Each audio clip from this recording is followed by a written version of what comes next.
Satu hari Nabi SAW didatangi Sayyidina Bilal ibn Rabah. Lalu ketika itu Sayyidina Bilal ibn Rabah mendapati bahawa Nabi SAW sedang menangis. Lalu Sayyidina Bilal ibn Rabah bertanya, apakah yang menyebabkan engkau menangis ya Rasulullah? Lalu Rasulullah menyatakan bahawa Allah Ta'ala telah menurunkan ayat Inna fi khalqis samawati wal ardh wa ikhtilafil laili wan nahar li ayatil li ulil albab. Maka sesungguhnya pada kejadian langit dan bumi, pada pertukaran malam dan siang, hanya memberi peringatan ataupun mendapat peringatan kepada orang yang mempunyai akal sahaja. Maknanya pada kejadian langit dan bumi, pertukaran malam dan siang itu, seseorang itu maknanya kadang-kadang melihat alam langit bumi siang dan malam itu tidak dapat melihat kepada penciptanya itu, yang Allah Ta'ala. Dan di dalam surah Yasin dikata wasyamsu tajri li mustaqarrin laha. Sesungguhnya Allah Ta'ala jadikan matahari itu bergerak di atas paksinya. Zalika takdirul azizil alim. Sebenarnya itu di dalam takdir Allah, kekuasaan Allah Ta'ala.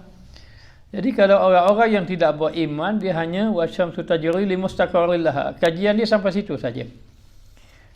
Dia akan melihat matahari itu bergerak dengan di atas paksinya, tetapi dia tak sampai pada ayat zalika takdirul azizil alim.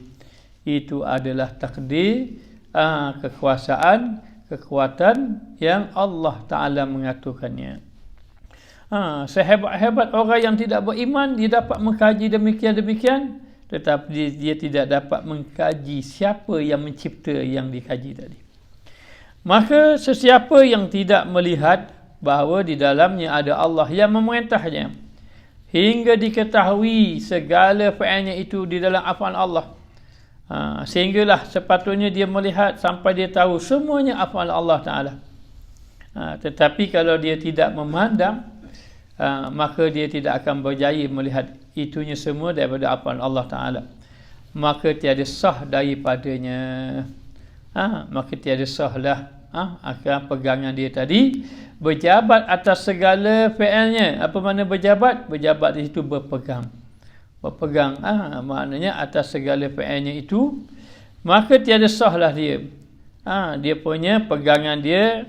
Sebab itu kalau orang belajar kitab hikam, semakin kita belajar seolah-olah semakin tidak sah akidah kita, tauhid kita, selagi mana tidak melihat bahawa di dalam penciptaan Allah Ta'ala itu ada Allah yang menciptanya, atau kepadanya yang mendirikan pada yang wajib dan yang atas mengasihinya, sehinggalah dia melihat kepadanya, kepada Allah. Maka Allah Ta'ala lah yang mendirikannya, dan atasnya mengasihi. Atas Allah Ta'ala lah yang memberi. Bukan dia tulis mengasihi, tapi yang dimaksudkan mengasihi, memberinya. Memberinya. Hingga ghalib ia atas segala bahagian. Maknanya semuanya itu daripada Allah yang mendirikan. Maknanya dia berpegang bahawa Allah Ta'ala yang mendirikannya, Allah Ta'ala yang menggerakkannya. Kerana Allah Ta'ala itu wajib, yakni wajibul wujud. Allah Ta'ala itu wajib ada. Dan dikatakan bahawa kepada segala bahagiannya di dalam segala hak Tuhannya, sehinggalah ghalib, maknanya ghalib ia akan segala bahagiannya di dalam hak Allah, yakni menguasai. Ia dapat maknanya melihat bahawa segalanya yang dilakukan itu ada bahagiannya Allah Subhanahu Wa Ta'ala. Maka padahal bersyukurlah ia kepada Allah. Seandainya dia dapat melihat bahawa Allah lah yang mendirikannya, yang mengadakan itu adalah Allah, yang memberi nikmat semuanya, tidak ada perbuatan dia, semua perbuatan Allah Ta'ala. Seorang doktor, kalau dia memberi obat lalu sembuh, maka dia melihat itu perbuatan dia. Itulah perbuatan dia. Maka tidak sah pegangan yang macam itu bagi orang yang beriman kepada Allah Subhanahu Wa Ta'ala. Seorang yang bekerja, dia bekerja, mungkin dia telah mengadakan satu plan strategi perniagaan dia. Lalulah perniagaannya berjaya. Maka melihat ini adalah usaha dia semata-mata, maka tiada sahlah akidahnya tadi. Pegangan dia. Selagi mana seseorang itu tidak berpegang adanya Allah Ta'ala, sehingga dia meletakkan bahawa tiada ada pun tiada dirinya.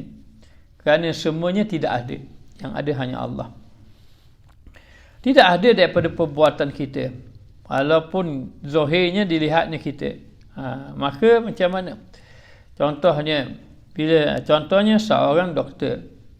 Ada seorang pesakit yang dikatakan tidak ada harapan untuk sembuh. Penyakit barah yang begitu berat sekali. Dan dikatakan bahawa doktor-doktor yang lain menyatakan tidak ada peluang untuk hidup lagi. Maka datang satu orang doktor yang dikatakan mempunyai kebijaksanaan ataupun mempunyai kehebatan pada doktor-doktor yang lain. Maka dengan izin Allah Ta'ala, dia membedah sakit tadi, membuang penyakit tadi, maka sembuhlah sakit tadi. Maka ketika itu, baik yang sakit, baik ahli keluarga dia, baik doktor tadi, melihat dirinya, kata doktor.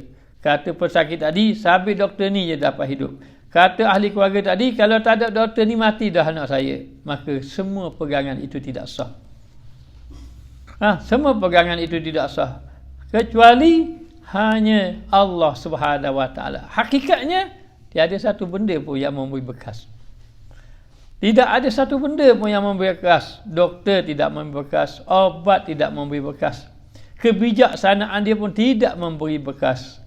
Maka sesiapa yang dapat melihat itu semuanya daripada Allah Ta'ala, maka baru sah pegangan dia.